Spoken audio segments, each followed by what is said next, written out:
on, brother. Don't Marvin Harrison Jr., don't be stupid, dog. Please. Like, he's the guy seen as the top pick in a loaded receiver draft, yes.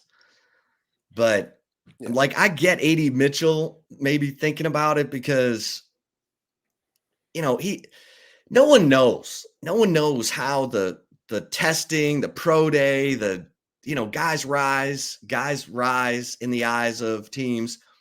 And, AD Mitchell has one drop on the season, 51 catches, 10 touchdowns in a Steve Sarkisian offense. Like, he could end up. The hard part is, we talked about this yesterday, you got 6 quarterbacks. This is a quarterback-heavy draft. Whenever you have a quarterback-heavy draft, everyone else gets pushed down because teams reach for the quarterback. So you could have whole position groups drop. And the next year, 2025, it's not supposed to be a loaded quarterback draft. That's why a guy like Quinn Ewers could really benefit, maybe, from coming back and maybe being the top pick in the draft, maybe being a Heisman candidate. There was a year, 2020, when Alabama had 3 of the 5 Heisman finalists. Devontae Smith, Mac Jones, and Najee Harris. 3 of the 5, all on offense. Could that be Quinn Ewers, Jonathan Brooks, AD Mitchell? I don't know. You really buying into AD Mitchell possibly coming back? Okay. I'm not. Yeah. I'm not. But look, if you're Ryan Day, and you probably have to do this quietly because you've lost to Michigan a lot lately. So all Ohio State fans, they're begging for Marvin Harrison Jr. to come back. But if you're Ryan Day, a sign of a good coach would to tell Marvin Harrison Jr., hey, bro, you're not welcome back here. I'm not going to let you do this for your career. Like, I get your spirit. Obviously, we'd love to have you back. But what's best for you is for you being the top 5 pick because of everything that you just said about just how big quarterback, heavy draft it is. And Marvin Harrison Jr. is still looking at like a top 3 pick. Like, if I was him, I wouldn't even go to the combine. I'd go maybe to just like drink a smoothie in the stands and watch everybody else. But why would he test? Why would he do that? That wouldn't make any sense. Jamar Chase didn't even play his last year and got drafted like top 5? And look at him now. He's a perennial Pro Bowler. Like, Marvin Harrison Jr. is supposed to be better than him. He's getting these Randy Moss comparisons. If I'm Steve Sarkisian, I'm going Adonai Mitchell like, yo, bro, I love you, but with where we're at and how good you were this year with your injury background, you need to go to the draft. Texas fans, that might be hard to hear. Look, if you want what's best for these guys, then you feel me on this. Like, Adonai Mitchell has a chance to be a first-round pick in one of the most heavy drafts in recent history. So I agree with you. I mean, AD Mitchell, I told you, I had someone in his camp tell me he's going to Texas to play in Steve Sarkisian's offense because he thinks he can catch 50 balls and 10 touchdowns and go pro. Yeah. So guess what? 51 catches, 10 touchdowns. It's like made to order. And he's still got 1, maybe 2 more games left to show up and show out. We know this dude catches touchdowns in the college football playoff. He's caught touchdowns in 4 college football playoff games, 2 national championship games. I mean, it's almost like, wow. I mean, the smoothness in his game at 6'4" is as rare as it gets for a wide receiver. And with the speed, like, he's borderline 4.3, definitely 4.4. But just the double moves that he's put on guys this season, just when it comes to the Horns' red zone success, you got to mention his name first. because he's basically a sure thing when you throw him the ball in the red zone.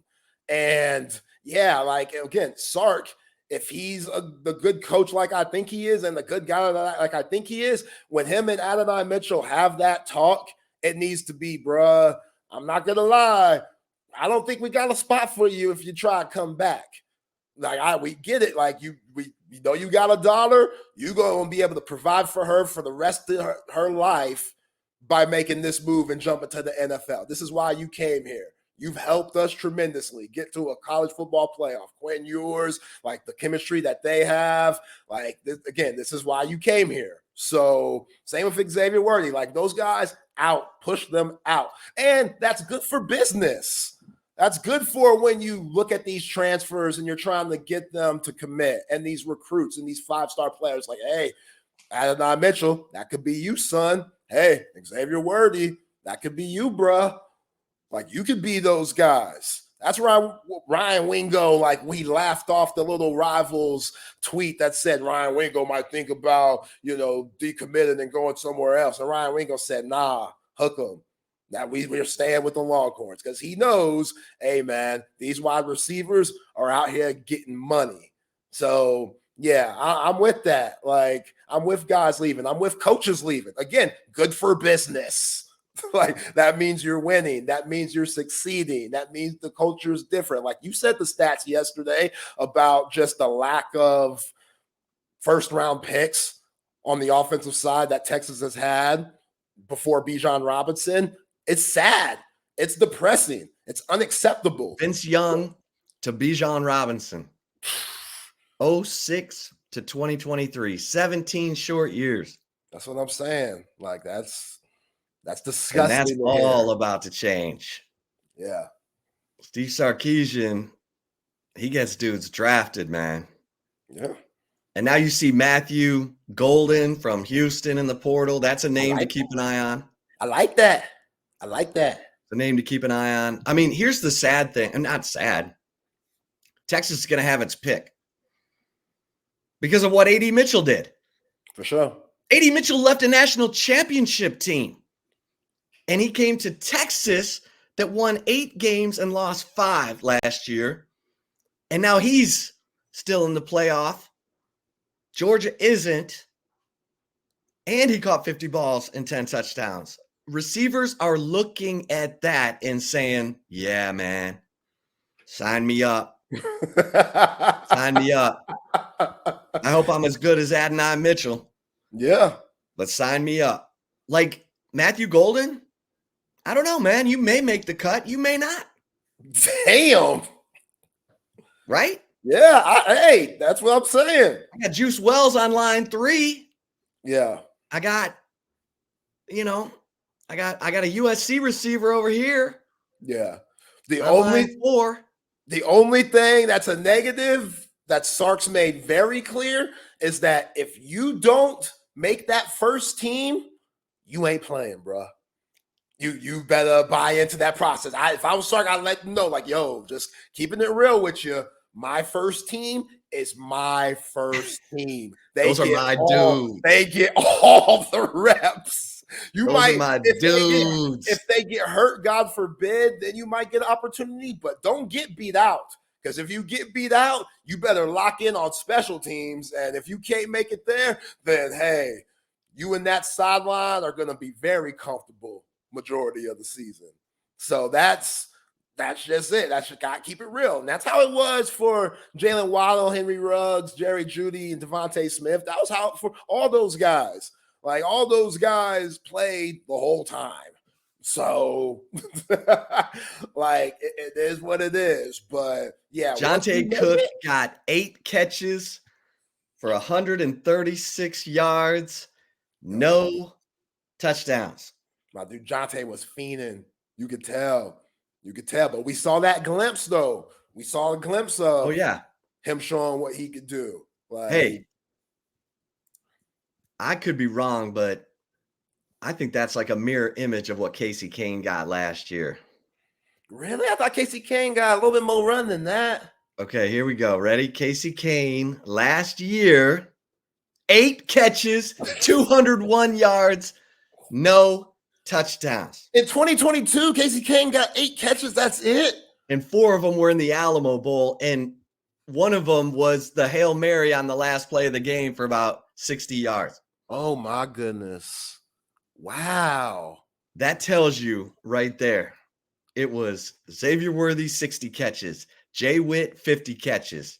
JT Sanders, 54 catches. Bijan, 19 catches. Keelan, 20 catches. Casey Kane, 8 catches. Yeah, again, that Iowa State game where he was on that crossing route, I'll never forget that. That's when first thing I think of Casey Kane was that play, crossing route, wide open. It was a big time play that would have shifted momentum, huge. And the dude smoked it. And after that, couldn't trust him. Sark couldn't trust him. And yeah, all right. that's what he